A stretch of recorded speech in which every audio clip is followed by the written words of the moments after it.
Hi, I'm Heather from booktubes, and today is my top 5 books in December. I read 29 books, 14 of them were 5 stars, and I'm going to talk about my top 5. So the very first one is How the Hitman Stole Christmas by Mariano. This was a dark Christmas romance, and I did not know that dark Christmas romance was something that I needed in my life, but as it turns out, it was perfect.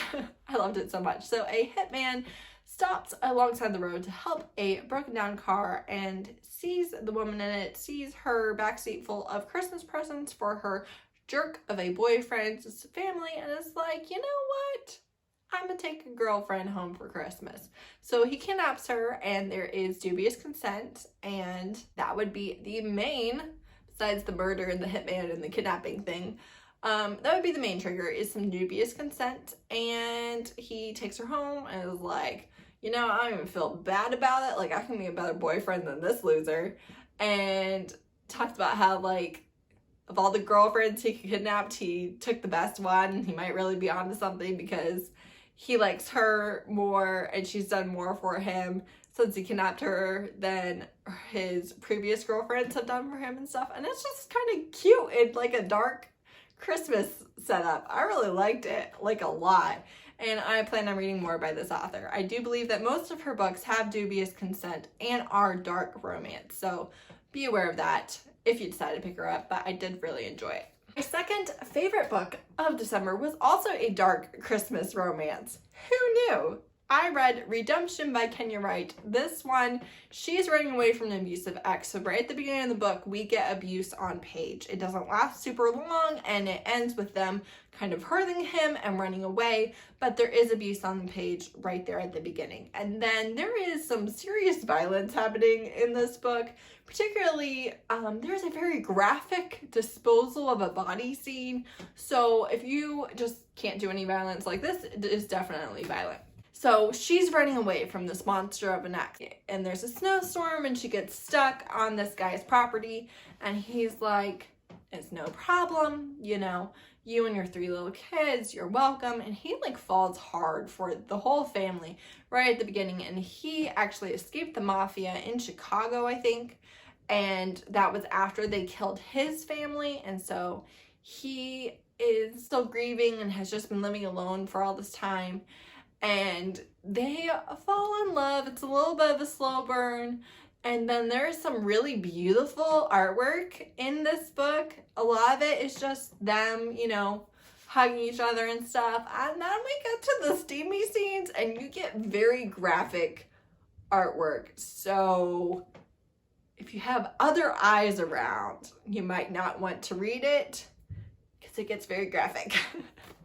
But it's really beautiful, and I love that addition to her books. I know that Steph from Steph's Romance Book Talk talks about Wright all the time and talks about her illustrations, and it was really fun to finally pick her up. Yeah, who knew that dark holiday romances was a thing that I would just eat up with a spoon, like a chocolate sauce? But they were awesome. I loved them. The next one that I wanted to talk about was Thick as Thieves, which is number 5 in the Queen's Thief series by Whalen Turner. This is a young adult fantasy series about a thief. Each and every book ends with twists and turns and things that you didn't see happening.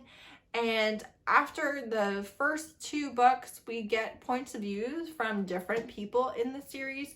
So while the thief is still kind of the main focus of the series, we're not getting his point of view.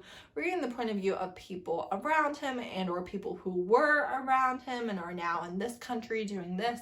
It's very interesting and clever and subtle humor, and it's just a delight. It's unlike anything else that I've ever read. I really recommend it. My very favorite of the books is the 3rd book, The King of Atolia, just because of the role the romance kind of plays in that book.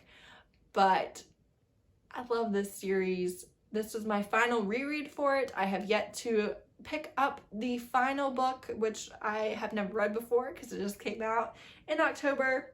This particular book was about Kamet, a slave that we met in book 3, who is a slave of the enemy, the Medes. And it was super fun to see everything through his eyes. And I love this series.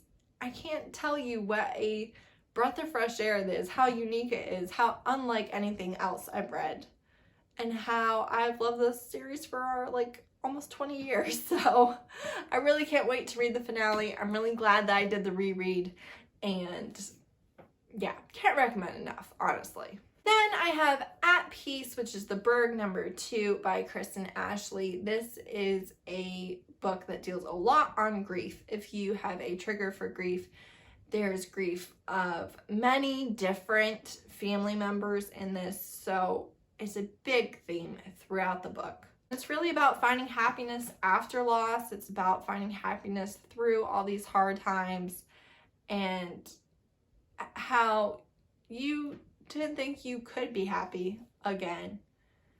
And so Joe is a jerk. He's a jerk, and he is a security specialist, and he doesn't want to love, he doesn't want to feel, he doesn't think that he deserves happiness, yada, yada, yada. And so because of that, he really pushes her away a couple of times, and then he wants her back, and she's just like, yeah, no, no. And he's like, yeah.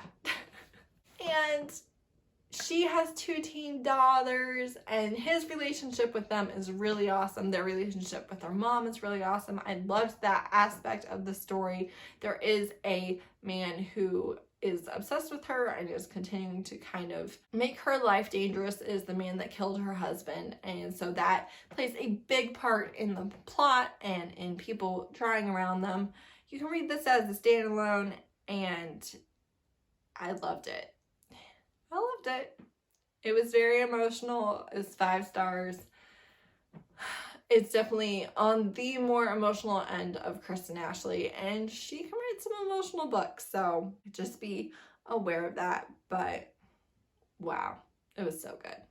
And then lastly, I have Taste, a Vampire Quickie by Nikki Clark. This book was only 80 pages, and it was still one of my very favorite reads of the month, and one of my favorite reads of the year, honestly. So this is a Black vampire romance, and it was everything that I was looking for. This has a lot of history in it, has a lot of smut, has a unique take on vampires, all within 80 pages. It was fantastic.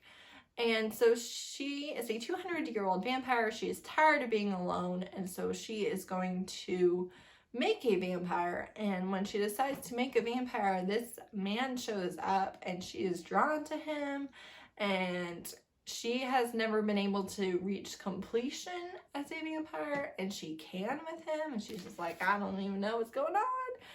And it was crazy good. It was crazy good. I loved it so much, and I can't wait to read more of her paranormal romance. It was really quick. I feel like unanimated, but I want you to know that I genuinely loved these books. They were great reads, and I will absolutely pick up more books by every single one of the authors in today's video.